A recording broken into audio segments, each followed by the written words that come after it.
दोस्तों, आज की कहानी में हम देखेंगे कि एक अनजान वायरस फैलने की वजह से धरती पर मौजूद सभी इंसान मारे जाते हैं, लेकिन कहीं से एक आदमी अभी भी जिंदा बचा है जो पिछले 2 सालों से किसी और जिंदा इंसान को ढूंढने के लिए इधर उधर भटक रहा है। लेकिन फिर एक दिन उसे एक औरत मिलती है जो उसे बताती है कि पृथ्वी पर सिर्फ हम दोनों ही जिंदा बचे हैं और अब हम दोनों को ही मिलकर बच्चे पैदा करने हैं और धरती पर जनसंख्या को आगे बढ़ाना है। तो कहानी शुरू होती है और हमें बताया जाता है कि एक अनजान वायरस की वजह से धरती पर मौजूद सभी इंसान मारे गए, लेकिन एक आदमी अभी भी जिंदा बचा है जिसका नाम फिलिप है। अब बेचारा फिलिप अकेला ही काफी सालों से इधर उधर भटक रहा है ताकि उसे कोई जिंदा इंसान मिल जाए, लेकिन उसे कोई नहीं मिलता, जिससे वह बहुत परेशान हो जाता है और वापस अपने होम टाउन आ जाता है। जिस बीच उसे एक साइन बोर्ड दिखता है तो वह उस पर लिख देता है कि एक इंसान अभी भी जिंदा है। आगे वो अपने घर पहुंचता है और सोचता है कि मैं इस घटिया घर में क्यों रहूं, जबकि मेरे टाउन में बहुत बड़े बड़े रईसों के घर हैं। जिसके बाद वो टाउन के सबसे अमीर आदमी के घर पर रहने के लिए चला जाता है, जिसमें वो बड़े बड़े म्यूजियम से चुराई हुई पेंटिंग्स को टांग देता है जिन सबकी कीमत अरबों डॉलर्स में थी। लेकिन जब फिलिप का इससे भी मन नहीं भरा तो वो वहाँ पर इजिप्ट की मम्मी का ताबूत उठा लाया और एक डायनासोर का सर भी उठा लाया जिसको वो अपनी डाइनिंग टेबल पर सजाता है। फिर रात को सोने से पहले वो ऊपर वाले से बार बार हस्त मैथुन करने के लिए माफी मांगता है जो वो पिछले 2 सालों से कर रहा था। फिर अगली सुबह वो टॉयलेट जाता है लेकिन उसमें पानी नहीं आ रहा था, तो वह अपना पिछवाड़ा धोने के लिए बहुत सारी बिस्लेरी की बोतल उठा लाता है। फिर पेट खाली करने के बाद उसे भूख लगी थी तो वह एक सुपरमार्केट में जाता है जिसके दरवाजे को खोलने की बजाय वो उसे बंदूक से उड़ा देता है। फिर अंदर आकर वो अपने लिए बहुत सारा खाना लेता है, लेकिन तभी उसकी नजर वहाँ रखी गंदी मैगजीन्स पर जाती है जिसको वह ठूस ठूस कर अपनी ट्रॉली में डालता है और वहाँ से निकल लेता है। रात को वह $10,000 की वाइन खोलता है और ऊपर वाले को शुक्रिया करता है, जिसके बाद वो 2 बार हाथ गाड़ी चलाता है और चुपचाप सोने चला जाता है। फिर अगले दिन फिलिप अपना टाइम पास करने के लिए घर के महंगे महंगे सामानों को बर्बाद कर देता है, लेकिन जब इससे भी उसका मन नहीं भरता तो वह एक महंगी मस्टैंग को एक सस्ती कार से भिड़ाकर विस्फोट कर देता है, क्योंकि वो बेचारा कब तक अपनी हाथ गाड़ी चलाकर टाइम पास करता। अब ऐसे करते करते कुछ दिन बीत जाते हैं और हम देखते हैं कि फिलिप का घर एक कबाड़ खाना बन चुका है, और वैसे भी वो इस घर को क्यों ही साफ करता, ये घर उसका थोड़ी ना था। आगे वो एक रबर के पूल को दारू से भर देता है और उसी में नहाता है, उसी को पीता है। इसी बीच अचानक उसे जोर का टॉयलेट आ जाता है, लेकिन उसके टॉयलेट में कबाड़ भरा पड़ा था, इसलिए वो अपने लिए एक नया कमोड बनाने की सोचता है। वो एक स्विमिंग पूल के फट्टे को बीच में से काट देता है और वहीं पर हगने बैठ जाता है। फिर हगने के बाद वो एक बार में जाता है और वहाँ पर रखे हुए खिलौनों से पूछता है कि क्या तुम लोग थोड़ी दारू पीना चाहोगे, लेकिन जब वो खिलौने उसे कोई जवाब नहीं देते तो वह खुद ही पूरी बोतल दारू की पीकर वहाँ पर बेहोश हो जाता है।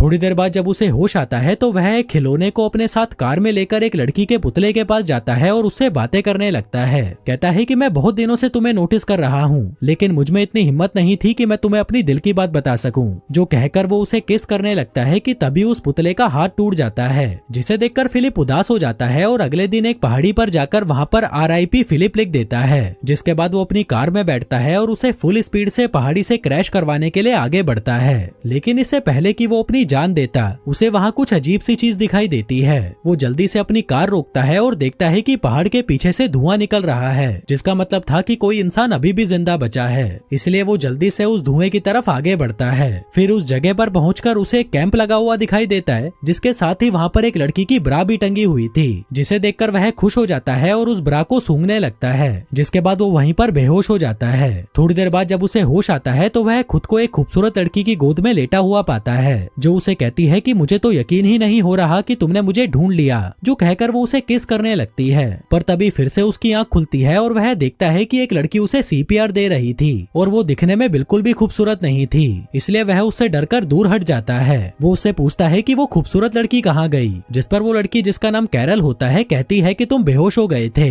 और तुमने अपने कच्छे में सुसु भी कर दिया था, इसलिए मैं तुम्हें CPR दे रही थी। फिलिप कहता है कि मैंने सुसु नहीं किया, ये पहले से ही गीला था, जो कहते हुए वो उसकी तरफ बढ़ने लगता है, जिससे घबराकर कैरल अपनी बंदूक निकाल लेती है। कहती है कि पहले तो मेरी ब्रा नीचे रखो और ये बताओ कि क्या तुम एक अच्छे इंसान हो। वो कहता है कि हाँ मैं अच्छा हूँ, तुम मुझ पर भरोसा कर सकती हो। वो पूछती है कि तुमने ही उस साइन बोर्ड पर अपने बारे में लिखा था। फिलिप कहता है कि हाँ वो मैंने ही लिखा था। दरअसल अकेले रह रहकर मैं परेशान हो चुका था और अपनी जान देने ही जा रहा था कि तभी मुझे तुम दिखाई दी। जो सुनकर कैरल को उस पर तरस आ जाता है और वह उससे दोस्ती कर लेती है। आगे वो दोनों साथ में बैठकर कॉफी पीने लगते हैं, जहाँ पर हम फिलिप को देखते हैं जो बिल्कुल भी खुश नहीं था, क्योंकि वो अपने लिए हमेशा से एक खूबसूरत लड़की चाहता था, लेकिन उसे क्या मिला, ये जंग लगा कबाड़। जिसके बाद वो कैरल को अपना घर दिखाने ले जाता है, लेकिन तभी रास्ते में कैरल उसे एक स्टॉप साइन पर रुकने के लिए कहती है। जिसके बाद वो दोनों दाएं बाएं देखकर चेक करते हैं कि कहीं कोई सड़क क्रॉस तो नहीं नहीं कर रहा। आगे घर आकर फिलिप कैरल को अपना टॉयलेट वाला पूल दिखाता है, फिर कचरे वाला पूल दिखाता है और फिर दारू वाला पूल दिखाता है। फिर अंदर आकर कैरल को वहाँ बहुत सारे मैगजीन के ढेर पड़े हुए दिखते हैं, तो वह उससे पूछती है कि ये सब क्या है। फिलिप कहता है कि ये मेरी हाथ गाड़ी चलाने के लिए गंदी मैगजीन्स हैं। जो सुनकर कैरल हंसने लगती है और कहती है कि मैं तुम्हें जज तो नहीं करना चाहती, पर तुम मुझे बहुत बड़े ठरकी लगते हो। जो सुनकर फिलिप को बहुत बुरा लगता है और वो उसे वहीं पर छोड़ आता है जहाँ से वो उसे उठाकर लाया था।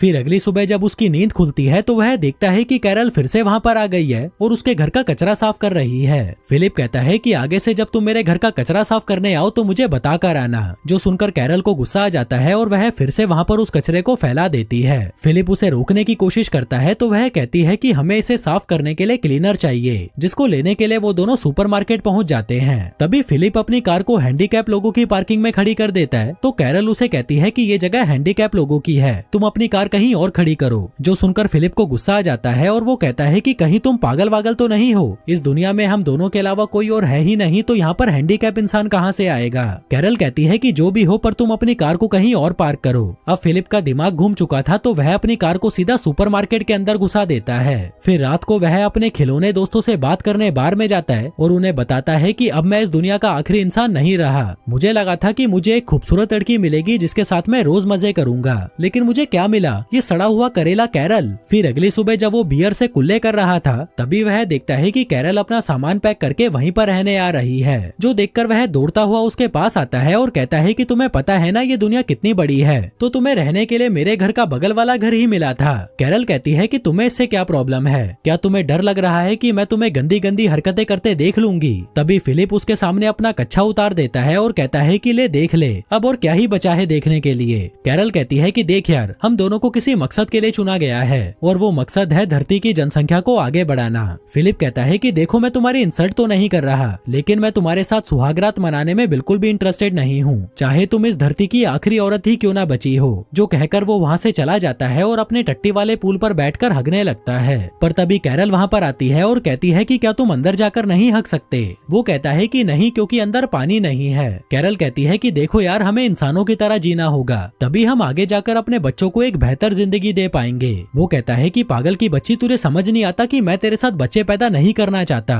वो कहती है कि ठीक है, लेकिन मुझे खाने के लिए फ्रेश फ्रूट्स और वेजिटेबल्स चाहिए, क्या तुम्हें नहीं चाहिए वो। फिलिप कहता है कि मुझे इससे कोई फर्क नहीं पड़ता। तभी कैरल अपनी पॉकेट में से एक टमाटर निकालती है और उसे चिढ़ाते हुए खाने लगती है। वहीं उसको टमाटर खाता देख फिलिप भी 2 साल पुराने डिब्बे में पैक टमाटर खाने लगता है, लेकिन उसे वो खाने में मजे नहीं आ रहे थे, तो वह रात में चुपके से कैरल के गार्डन में घुस जाता है और उसके सारे टमाटर खा जाता है। फिर अगली सुबह कैरल उसके घर पर आती है और पूछती है कि क्या तुम्हें टमाटर खाकर मजे आए, जिस पर वो उसके मुंह पर मुंह कर जाता है और कहता है कि मुझे नहीं पता तुम क्या बोल रही हो, जिस पर कैरल उसे आतंकवादी बोलकर लंगड़ाती हुई वहाँ से जाने लगती है। फिलिप उससे पूछता है कि तुम्हारे पैर को क्या हुआ। वो कहती है कि जमीन से पानी निकालते वक्त मुझे चोट लग गई। अब उसकी ये हालत देखकर फिलिप को उस पर तरस आ जाता है, इसलिए वो उसकी पानी का जुगाड़ करने में मदद करता है, जिसमें वो एक वॉल्व से पानी के पाइप को जोड़कर पानी को कैरल के घर तक ले आता है, जिसे देखकर वह बहुत खुश होती है और उसे रात को डिनर के लिए इनवाइट करती है। फिर रात में डिनर के दौरान कैरल फिलिप को बताती है कि तुम्हारे औजार को देखकर मुझे पूरा यकीन हो चुका है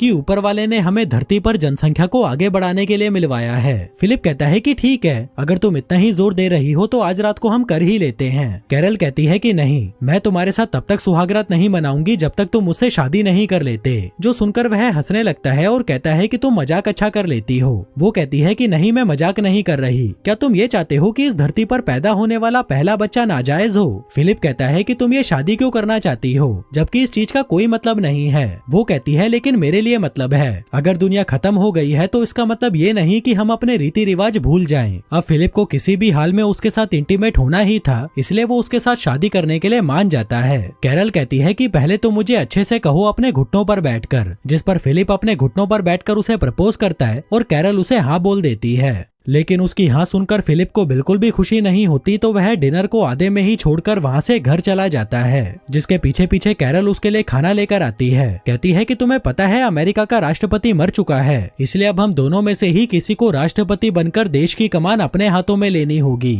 वहीं फिलिप जो उससे बहुत ज्यादा परेशान हो चुका था कहता है कि तुम ही बन जाओ राष्ट्रपति। वो कहती है कि मैं नहीं बन सकती क्योंकि मुझे लोगों के बीच भाषण देना नहीं आता, इसलिए उन दोनों की सहमति से फिलिप को राष्ट्रपति बना दिया जाता है। फिर फिर अगले दिन कैरल स्टोर से अपनी शादी के लिए कुछ सामान लेने जाती है। वहीं फिलिप अपनी बैचलर पार्टी एंजॉय कर रहा था, जिसमें वो बहुत सारे टिश्यू पेपर्स को इकट्ठा करके उसमें आग लगा देता है। जिसके बाद वो फटे पुराने कपड़े पहनकर चर्च में पहुंचता है, जहां कैरल ने चर्च को बहुत अच्छे से सजा रखा था और खुद भी वो बहुत अच्छे से तैयार होकर आई थी। फिर शादी के दौरान जब रिंग पहनाने की बारी आती है तो फिलिप शादी की रिंग लाना ही भूल जाता है। दरअसल वो ये शादी करने में बिल्कुल भी इंटरेस्टेड नहीं था, जो देखकर कैरल गुस्सा हो जाती है और शादी को बीच में ही छोड़कर वहाँ से चली जाती है। तभी फिलिप उसके पीछे पीछे उसके घर पहुँचता है और उसे दरवाजा खोलने के लिए कहता है, लेकिन जब वो दरवाजा नहीं खोलती तो वह उसके दरवाजे को तोड़ देता है। फिर अंदर आकर वो देखता है कि कैरल ने अपने घर को बहुत सुंदर सजा रखा था, क्योंकि वो अपनी शादी को लेकर बहुत ज्यादा एक्साइटेड थी। जिसके बाद वो कैरल को देखता है जो सड़ी हुई शक्ल लेकर एक कमरे में बैठी हुई थी। फिलिप उससे माफी मांगता है और कहता है कि मैं सच में रिंग के बारे में भूल गया था, अगर मुझे याद रहता तो मैं पक्का लेकर आता।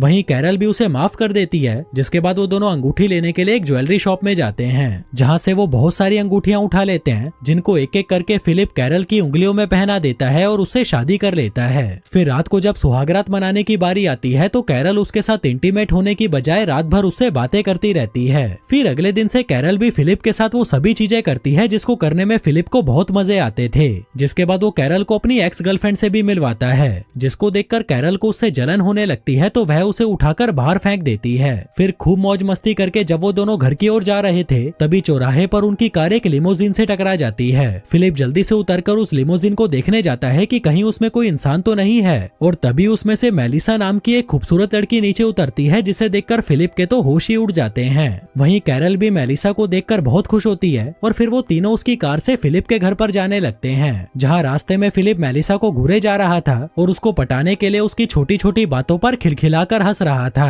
मेलिसा बताती है कि मैं वो टाउन के बाहर लगे साइन बोर्ड को पढ़ के यहाँ पर आई थी और पिछले 2 हफ्तों से यहाँ पर कुत्ते की तरह भटक रही थी, लेकिन मुझे यहाँ पर कोई नहीं मिला। जो सुनकर फिलिप सोचने लगता है कि मुझसे कितनी बड़ी गलती हो गई, ये लड़की तो कैरल से पहले यहाँ पर आई थी, अगर ये मुझे पहले मिल जाती तो मैं इससे ही शादी करता। तभी कैरल भी मेलिसा को बता देती है कि हमने भी 1 हफ्ते पहले ही शादी की है। जो सुनकर मेलिसा चौंक जाती है और कहती है कि यार तुम तो बड़े तेज निकले। वहीं ये शादी वाली बात फिलिप को बिल्कुल भी अच्छी नहीं लगती और इससे पहले कि कैरल उन्हें कुछ और बताती वो कार की बीच वाली खिड़की को बंद कर देता है। इसके बाद वो तीनों घर पहुंचते हैं, जहां मेलिसा उसके घर में लगी हुई महंगी महंगी पेंटिंग्स को देखकर हैरान हो जाती है और कहती है कि मैं बहुत थक गई हूँ, मुझे रेस्ट की जरूरत है। फिलिप कहता है कि तुम मेरे घर पर आराम कर लो, हम बहुत सारी बातें करेंगे और साथ में मिलकर खूब मजे करेंगे। पर तभी कैरल कहती है कि अगर मैं होती तो उसके घर में बिल्कुल भी नहीं रुकती, क्योंकि फिलिप इस घर के पूल का इस्तेमाल हगने के लिए करता है। जो सुनकर मेलिसा कहती है कि ठीक है, मैं अपने लिए कोई दूसरा घर ढूंढ लूंगी। फिर जाने से पहले कैरल उसे डिनर के लिए इनवाइट करती है, जिसके लिए वो मान जाती है।